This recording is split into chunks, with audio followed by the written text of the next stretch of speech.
It's where the NCAA press conferences happen in Hartford, in the media room right now. It's my setup. Here's my desk, amongst all of these other chairs that will be filled up with people. Should be fun times. This video is a 1-week recap of my experience being a freelance editor for CBS Sports in their NCAA March Madness Confidential series. If that interests you, go ahead and stick around. If not, then go click on the next video. Let's get started. I've been freelance video editing for about a year now as my main source of income while I build up my YouTube and podcast platforms. About 2 weeks ago, I got a call from CBS Sports to be an editor as a part of a crew that would follow Murray State University during their run in the NCAA tournament. This means I'd be a part of a crew of 4 making behind-the-scenes content that includes 2 camera ops and a producer. I haven't cut too many sports pieces other than for Pat Perez, Alexander Rossi, and Ryan Dungey, and those were kind of just like promo little pieces. So this is going to be an amazing experience for me. My first challenge of the week didn't have to do with production or editing at all. It had to do with packing and getting ready for the week in general. Let me explain. If you are unfamiliar with the NCAA tournament and March Madness in general, there's this thing called Selection Sunday, where the tournament bracket is filled with each team's matchup and seed. In total, there's 68 teams in the bracket. And of those 68, there's 32 teams that automatically get a bid to the tournament because they won their conference championship, Murray State being one of them. Our crew would travel to Murray, Kentucky during Selection Sunday and then stay there for a couple days, and then we would find out where we were going to play the first 2 rounds of the tournament and then travel to that city. Now this could involve anywhere from Jacksonville, Florida to Columbus, Ohio, all the way up to Hartford, Connecticut. So our crew had to pack for Murray, Kentucky, as well as any climate that you could be prepared for within the continental United States during that week.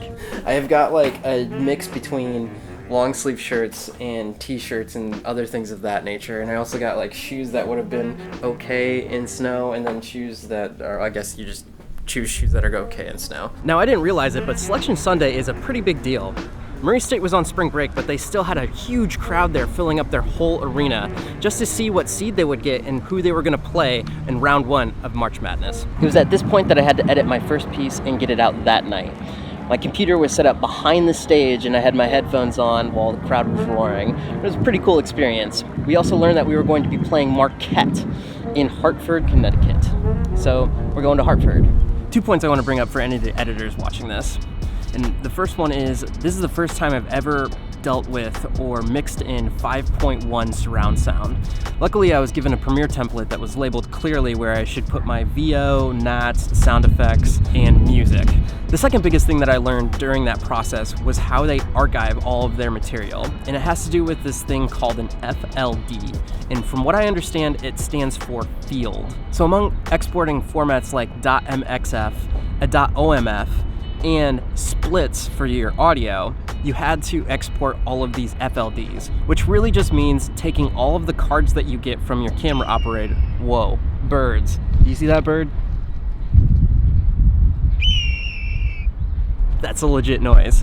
So, which really just means taking the cards that you get from your camera operators, separating out each card by a sequence. So what you would do is you take your footage from said camera operator, call that card 1, put it out on a sequence, on a string out, every single piece of footage that you got, and then export that as an FLD, just raw, which then in turn gives the people in New York at CBS another way to process the footage without having to have the cards. It's just one long string out, which was new to me, but kind of makes sense in the grand scheme of things. Now I have to give props to whoever coordinates travel and accommodations for the teams and venues during March Madness, because after Selection Sunday, both teams and venues only have about a day to coordinate all of the travel and accommodations for the teams before their games start later that week. This is where I was a couple days ago for the prep rally. We're about to head to Hartford, Connecticut for the first game of the NCAA March Madness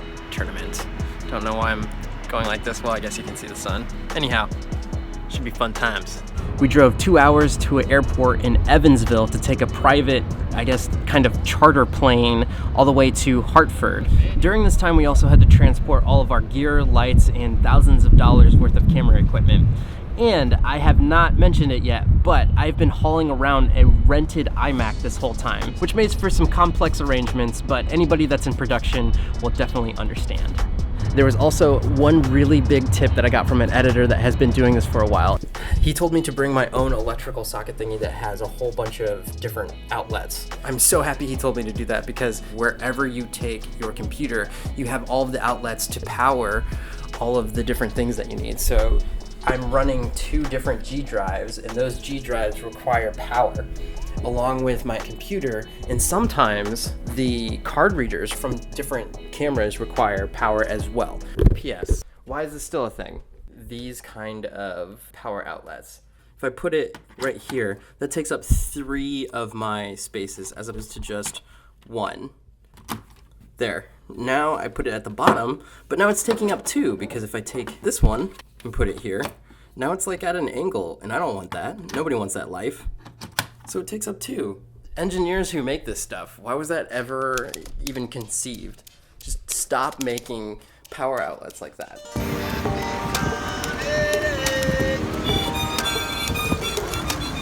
Out here, doing things.